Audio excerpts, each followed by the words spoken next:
देखिए, हम पढ़ रहे हैं आज महाराणा प्रताप के बारे में पढ़ रहे हैं। महाराणा प्रताप के बारे में पढ़ रहे हैं और हल्दी घाटी का युद्ध, हल्दी घाटी का युद्ध, इस बारे में आज हम पढ़ रहे हैं। तो देखिए, सबसे पहले हम जानते हैं, इसको बिंदुवार तरीके से हम पढ़ेंगे। इसका जो पहला बिंदु है वह है प्रताप का जीवन परिचय, प्रताप का जीवन परिचय। दूसरा हमारा बिंदु रहेगा प्रताप का राज्याभिषेक।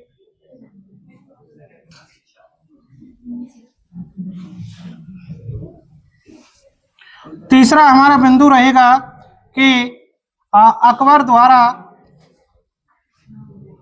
प्रताप को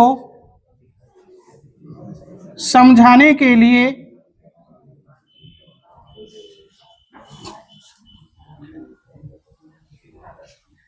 दूत मंडल भेजना।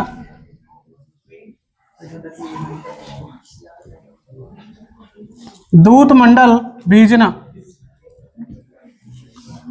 चौथा हमारा जो बिंदु रहेगा वो रहेगा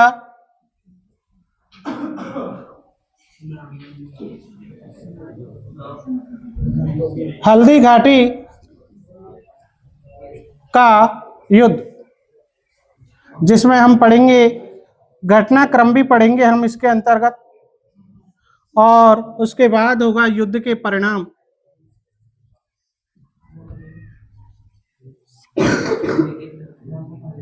इस बीच हम इसके कारण भी पढ़ेंगे, हल्दी घाटी के जो युद्ध है, और इसके कारण भी साथ में ही पढ़ेंगे।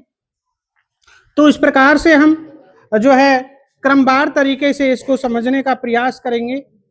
तो देखिए, आइए शुरुआत करते हैं हम इसकी। और सबसे पहले हम ये जानने का प्रयास करेंगे, देखिए इनका परिचय हम जान रहे हैं सबसे पहले। तो परिचय के रूप में देखिए, इनके जो पिता थे उनका नाम था उदय सिंह। उदय सिंह था इनके पिता का नाम, और उदय सिंह जो थे उनके लगभग 20 रानियां थी।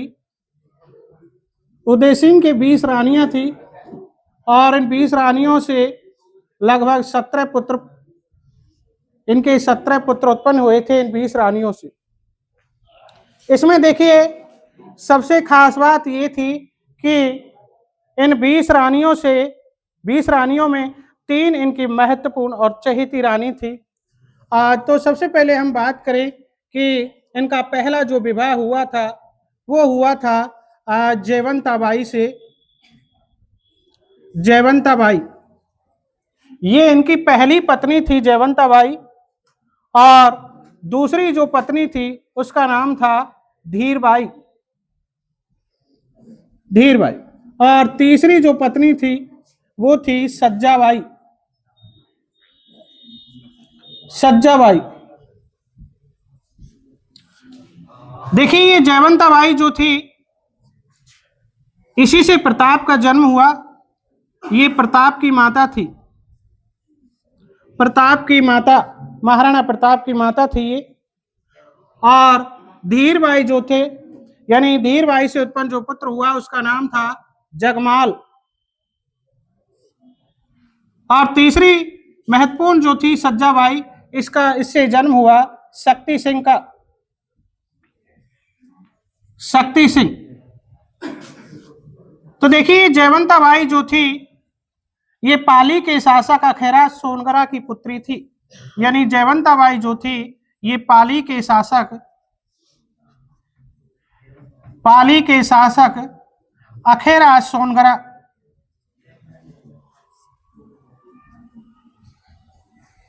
की पुत्री थी। ये जो धीरबाई थी इसे भटियानी रानी के नाम से भी जाना जाता है। ये भटियानी रानी थी, और ये जो थी यानी जैसलमेर के रावल लूणकरण की पुत्री, लूणकरण की पुत्री। इस प्रकार से इन तीन महत्वपूर्ण रानियों से इन तीन पुत्रों की प्राप्ति हुई। और अब हम बात कर रहे हैं, देखिए प्रताप के बारे में बात करने जा रहे हैं कि ये जो महाराणा प्रताप थे, इनका जो जन्म है, देखिए जन्म जो है इनका 9 मई 1540 ईस्वी को हुआ था। कहां पर इनका जन्म हुआ? देखिए इनका जो जन्म है यानी जन्म स्थान कुंभलगढ़ में हुआ था। कुंभलगढ़ के दुर्ग में इनका जन्म होता है। और कुंभलगढ़ के दुर्ग में एक महल है जिसके अंतर्गत होता है, और उस महल का नाम है झालिया का मालिया। झालिया का मालिया नामक एक महल है कुंभलगढ़ के दुर्ग में, और इसी दुर्ग के अंतर्गत महाराणा प्रताप का 9 मई 1540 में जन्म हुआ। और ये कुंभलगढ़ जो है ये राजस्थान के राजसमंद जिले में है, राजसमंद जिले के अंतर्गत है ये, और इस स्थान पर इनका जो है जन्म होता है। इसके बाद देखिए कि इनका जो राज्याभिषेक है, देखिए ये तो प्रारंभिक परिचय हो गया है इनका। और थोड़ी सी हम बात इधर कर लेते हैं कि जो जगमाल था इस पर अधिक स्नेह था महाराणा उदय सिंह का, क्योंकि महाराणा उदय सिंह की सबसे चहेती कोई रानी थी तो भटियानी रानी थी धीरबाई, और इन्हीं के प्रेम जाल में ये फंस चुके थे। इसी कारण उन्होंने जो है इसका राज्याभिषेक किया था जगमाल का। और इस बात से जो है प्रताप के सहयोगी जो थे वो खासे नाराज थे। और उसके बाद हम देखते हैं कि प्रताप के जो सहयोगी थे उन्होंने भी जो है प्रताप का राज्याभिषेक कर दिया था। तो देखिए अब प्रताप के बारे में हम पढ़ेंगे कि इनका जो राज्याभिषेक था यानी प्रताप का राज्याभिषेक कब होता है ये हम देखेंगे। इसको थोड़ी देर के लिए हम मिटा देते हैं यहां से।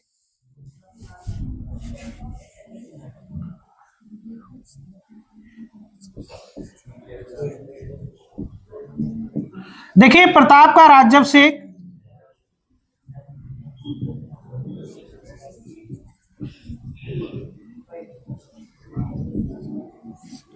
प्रताप का जो राज्याभिषेक है वो 2 बार होता है। पहली बार यानी पहला राज्याभिषेक इनका पहला राज्याभिषेक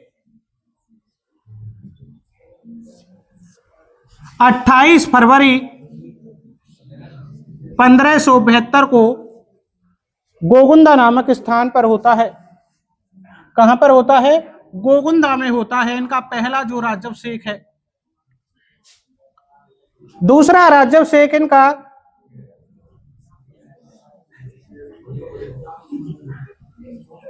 दूसरा राज्याभिषेक जो है गोगुंदा के राज्याभिषेक के कुछ ही महीनों के पश्चात 1572 में ही होता है, और ये होता है कुंभलगढ़ नामक स्थान, कुंभलगढ़ के दुर्ग में होता है।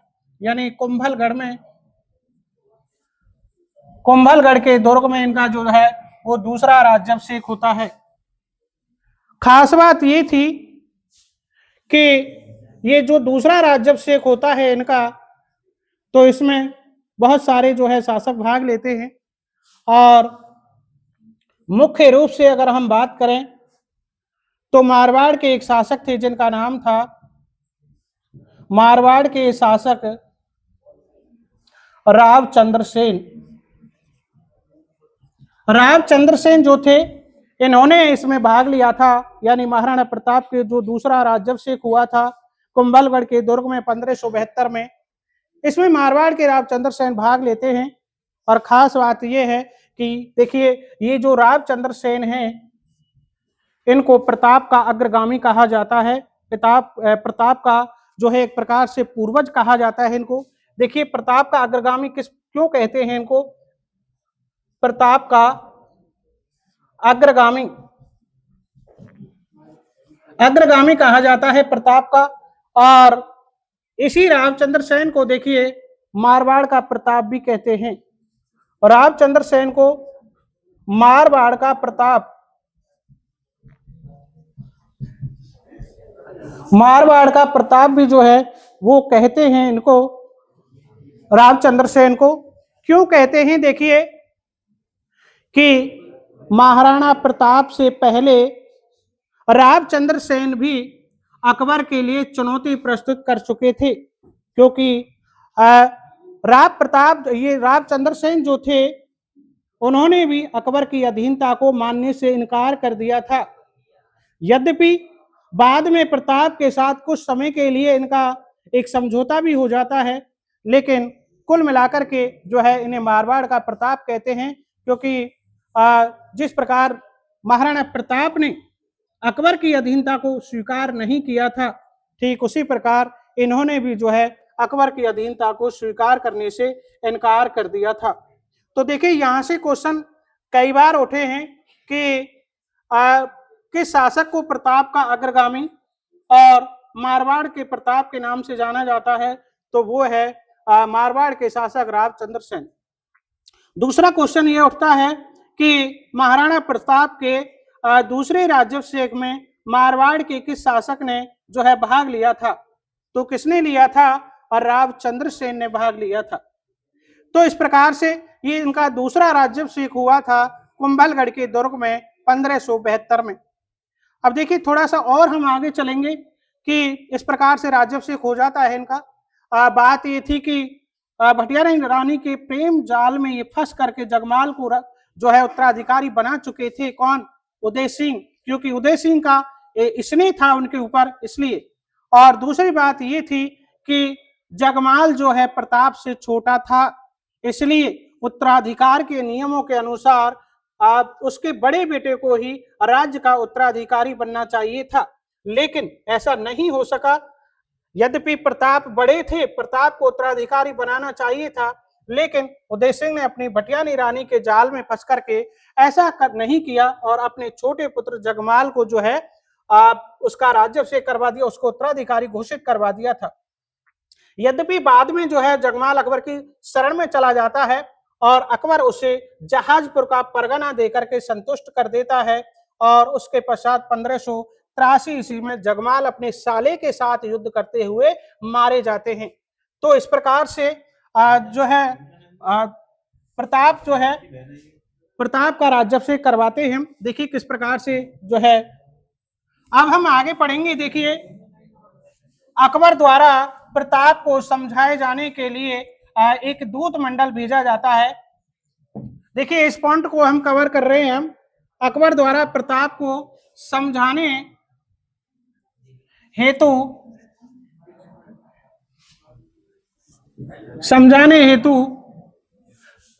दूत मंडल भेजना। देखिए महाराणा प्रताप को समझाने के लिए अकबर एक दूत मंडल भेजता है। किस प्रकार से भेजता है? महाराणा प्रताप से कहा गया पहले कि आप हमारी अधीनता को स्वीकार कर लीजिए, लेकिन राणा प्रताप ने उसकी अधीनता को मानने से इनकार कर दिया। तो प्रताप को समझाने के लिए एक दूत मंडल भेजा जाता है। तो देखिए उसके क्रम को हम देख लेते हैं। इस क्रम को कई बार परीक्षाओं में पूछा गया है कि ये दूत जो मंडल था, दूत मंडल का क्रम किस प्रकार से था। दूत मंडल का क्रम देखिए, क्रम इस प्रकार से था। उसको हम एक सूत्र के माध्यम से पढ़ेंगे और उम्मीद करते हैं कि भविष्य में आपको हमेशा ये सूत्र याद रहेगा और इसका क्रम भी याद रहेगा। तो देखिए क्रम जो है इस प्रकार से है। क्रम को हम पढ़ेंगे, एक सूत्र के माध्यम से पढ़ेंगे। जामभट्ट। देखिए इससे बना है जलाल खां। इससे बना है मान सिंह, और इससे बना है भगवन दास, और इससे बना है टोडरमल। ये 4 दूत मंडल भेजे गए थे, यानी प्रताप को समझाने के लिए अकबर के द्वारा कितने दूत मंडल भेजे गए थे? 4 दूत मंडल भेजे गए थे। और 4 दूत मंडलों का जो सही क्रम है वो इस प्रकार से है कि सबसे पहले जो है जलाल खां को भेजा जाता है। और देखिए ये जो जलाल खां हैं इनको भेजा जाता है नवंबर 1572 को। नवंबर 1572 में इनको भेजा जाता है जलाल खां को प्रताप को समझाने के लिए कि आप अकबर की अधीनता को स्वीकार कर लीजिए। लेकिन प्रताप जो है अकबर की अधीनता को मानने से साफ साफ इनकार कर देता है। इसके बाद देखिए दूसरा मंडल भेजा जाता है, मानसिंह के नेतृत्व में भेजा जाता है और ये भेजा जाता है जून 1573 के अंतर्गत भेजा जाता है। यानी अप्रैल में मानसिंह को भेजा जाता है और मुलाकात जो है जून 73 में होती है मानसिंह के प्रताप से। तीसरा जो है दूतमंडल भेजा जाता है, देखिए सितंबर अक्टूबर 1573 के अंतर्गत भेजा जाता है। और चौथा जो दूत मंडल है वो दिसंबर 1573 के अंतर्गत भेजा जाता है। इस प्रकार से ये 4 दूत मंडल भेजे गए और इन चारों ही दूत मंडलों को असफलता का सामना करना पड़ता है। कोई भी ये जो दूत थे वो प्रताप को समझाने में सफल नहीं हो सके थे और चारों ही दूत मंडलों से जो है अकबर को निराशा प्राप्त होती है। और उसके पश्चात हल्दी घाटी का युद्ध होता है। लेकिन उससे पहले का थोड़ा सा घटनाक्रम हम देख लेते हैं कि जब दूत मंडल भेजे गए थे, जलाल खां कोर्ची को भेजा गया था, जो अकबर का राज दरबारी हुआ करता था ये, लेकिन ये भी मना नहीं सका था। उसके बाद देखिए अकबर सोचता है कि शायद सजातीय व्यक्ति को भेजकर प्रताप को समझाया जा सकता है, शायद इसका सफल परिणाम भी निकले। लेकिन ये भी परिणाम सफल नहीं हो सका था। और देखिए ये मानसिंह को जब भेजा जाता है तो मानसिंह की जो है भेंट होती है, कहां पर होती है ये थोड़ा सा हम देख लेते हैं कि मानसिंह जो है इसकी जो भेंट है जैसे कि यानी जीएन शर्मा यानी गोपीनाथ शर्मा कहते हैं कि इनकी जो मुलाकात है यानी मानसिंह और जो है प्रताप या अमर सिंह की, यानी मानसिंह और अमर सिंह की जो मुलाकात है ये कहां पर होती है? देखिए उदय सागर की पाल पर होती है, उदय सागर की पाल पर होती है, ये गोपीनाथ शर्मा कहते हैं। और इन्हीं के साथ देखिए मेवाड़ के जो स्रोत हैं वो भी कहते हैं, जिनमें राज रत्नाकर, इसके अलावा रावल, राणा जी, रीबात,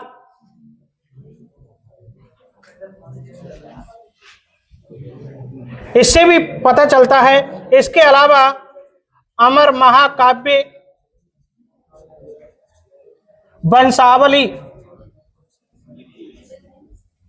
ये भी पुष्टि करते हैं कि मानसिंह और जो है मानसिंह और अमर सिंह की जो मुलाकात है वो उदयसागर की पाल पर होती है। ठीक है, किंतु एएल श्रीवास्तव जो है, एएल श्रीवास्तव वो कहते हैं कि इनकी जो मुलाकात है वो उदयपुर में हुई थी। मुलाकात के बारे में बताते हैं एएल श्रीवास्तव, आशीर्वाद लाल श्रीवास्तव का कहना है कि ये जो मुलाकात थी वो प्रताप और मानसिंह के बीच उदयपुर नामक स्थान पर हुई थी। और यहां पर मानसिंह ने प्रताप को जो है अकबर की अधीनता मानने के लिए कहा था, लेकिन प्रताप ने मानने से इनकार कर दिया था। दूसरा जो स्रोत है वो ये बात कहता है, गोपीनाथ शर्मा, इसके अलावा राज रत्नाकर, रावल, राणा जी रीबात और अमर महाकाव्य वंशावली जो कि मेवाड़ के ये ऐतिहासिक स्रोत है, इनसे पता चलता है कि ये मुलाकात उदयपुर जो है उदय सागर की पाल पर मानसिंह और जो है प्रताप के पुत्र अमर सिंह के बीच होती है। देखिए जब मुलाकात होती है, मुलाकातों का दौर चलता है और उसके पश्चात खाने की जो बारी आती है और खाना की तैयारियां जब होती हैं, खाने के लिए लगभग बैठ चुके होते हैं, और उसी समय जो है, उसी समय अमर सिंह से जो है मानसिंह पूछता है कि आपके पिताजी क्यों नहीं आए हैं।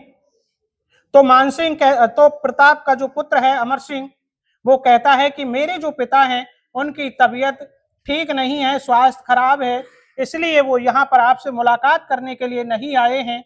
ये बात पूछता है, ये बात, तो इस बात से जो है मानसिंह आग बबूला हो जाता है और वो ये समझता है कि शायद हम कछवायों को, ये मेवाड़ के जो सिसोदिया हैं वो शायद अछूत समझते हैं, क्योंकि हमने अपनी बुआ का, यानी कछवायों ने अपनी पुत्री का जो विवाह है वो मुगलों के साथ कर दिया है। संभवतः इसीलिए ये सिसोदिया जो लोग हैं वो कछवायों से नफरत करते हैं, इसलिए वो मुलाकात करने नहीं आए। इस बात से आग बबूला होकर के मानसिंह वहां से चला जाता है और युद्ध की चुनौती देकर के जाता है कि आपको देख लिया जाएगा। तो अमर सिंह ने भी प्रत्युत्तर में कहा कि आप अकेले आए अथवा अपने फूफा अकबर के साथ आए, युद्ध भूमि में आपका उचित स्वागत किया जाएगा। तो इस प्रकार की गर्मा गर्म बहस वहां पर होती है और अमर सिंह वहां से चला जाता है। उसके पश्चात वहां जो भोजन के लिए जो थालियां थी, उन थालियों को, बर्तनों को, सबको अच्छी तरीके से जो है साफ किया जाता है और उस स्थान को पवित्र किया जाता है। इस प्रकार की जानकारियां हमें किस स्रोत से मिलती हैं? गोपीनाथ शर्मा से मिलती है। जीएन शर्मा बताते हैं और राज रत्नाकर, रावल, राणा जी रिवात और अमर महाकाव्य वंशावली नामक स्रोतों से हमें ये जानकारियां प्राप्त होती हैं। लेकिन दूसरी तरफ पीएल श्रीवास्तव कहते हैं कि प्रताप और मानसिंह के बीच जो मुलाकात हुई उसमें प्रताप को समझाने में नाकामयाब रहता है। उसके पश्चात मानसिंह वहां से चला जाता है। तो इस प्रकार से जो है ये मुलाकात होती है और उसके बाद जो है हम देखते हैं अगला। देखिए उसके बाद देखिए मानसिंह के बाद, मानसिंह जब असफल हो जाता है तो सितंबर अक्टूबर माह 1573 में जो है भगवान दास को भेजा जाता है। ये भगवान दास मानसिंह के पिताजी हैं, ठीक है। और भगवान दास के पिता हैं भारमल, और भारमल की ही पुत्री जो हरकाबाई था, हरकाबाई जिसका नाम था, और उसी हरकाबाई का विवाह अकबर के साथ हुआ था। देखिए जब फतेहपुर सीकरी से अकबर अजमेर जा रहा था ख्वाजा मोइनुद्दीन चिश्ती की दरगाह पर जियारत करने के लिए, तब रास्ते में उन्हें एक पत्र मिला, समाचार प्राप्त हुआ कि भारमल अपने पुत्री की विवाह आपके साथ करना चाहते हैं। तो अकबर ने कहा कि अभी हम जियारत पर जा रहे हैं, मोइनुद्दीन चिश्ती की दरगाह पर जा रहे हैं और लौटते वक्त जो है हम विवाह करेंगे। तो लौटते वक्त जो है इनका विवाह कर दिया जाता है। तो ये वही भगवान दास है, मानसिंह के पिता हैं। देखिए ख्वाजा मोइनुद्दीन चिश्ती की दरगाह अजमेर में है और ख्वाजा मोइनुद्दीन चिश्ती मोहम्मद गोरी के साथ भारत आए। कब? जब मोहम्मद गोरी तराइन के द्वितीय युद्ध को लड़ने के लिए जब आ रहे थे 1192 ईस्वी में, तब उन्हीं के साथ ख्वाजा मोइनुद्दीन चिश्ती आते हैं और अजमेर को अपना निवास स्थान बना लेते हैं और वहीं पर उनकी दरगाह थी। उसी दरगाह पर प्रार्थना करने के लिए, जियारत करने के लिए अकबर जा रहे थे। तब जो है उनको ये समाचार प्राप्त होता है, कौन सा? विवाह वाला। तो देखिए ये भगवान दास मानसिंह के पिता हैं, भारमल के पुत्र हैं। तो भगवान दास को भेजा जाता है कि शायद ये अभी नवयुवक है तो प्रताप को शायद ठीक प्रकार से समझा नहीं पाया होगा। तो उसके बाद भगवान दास को सितंबर अक्टूबर में भेजा जाता है और भगवान दास जो है ये समझाने के लिए जाता है, लेकिन भगवान दास को भी अपने प्रयासों में किसी प्रकार की सफलता हासिल नहीं होती है। और उसके पश्चात देखिए अंतिम दूत मंडल के रूप में जो है टोडरमल को भेजा जाता है, टोडरमल को भेजा जाता है। ये बात दिसंबर 1573 की है, यानी प्रताप को जो है अंतिम रूप से भेजे जाने वाला जो व्यक्ति था उसका नाम था टोडरमल था। तो इस प्रकार से ये चारों दूत मंडल भेजे जाते हैं, लेकिन किसी भी दूत मंडल को सफलता हासिल नहीं होती है। और इस प्रकार से जो है चारों दूत मंडलों के सफलता हो जाने के पश्चात ये निश्चित हो चुका था दोनों ही पक्षों में कि अब तो युद्ध होना बहुत जरूरी है, और इस प्रकार से दोनों ही पक्षों द्वारा अब युद्ध की तैयारियां शुरू की जाती हैं। नेक्स्ट, इसके नेक्स्ट वाला जो है हल्दी घाटी का युद्ध, उसके कारण और घटनाक्रम को हम अगले वीडियो में पढ़ेंगे। और फिलहाल यहीं तक है, ये हमारा पहला पार्ट है।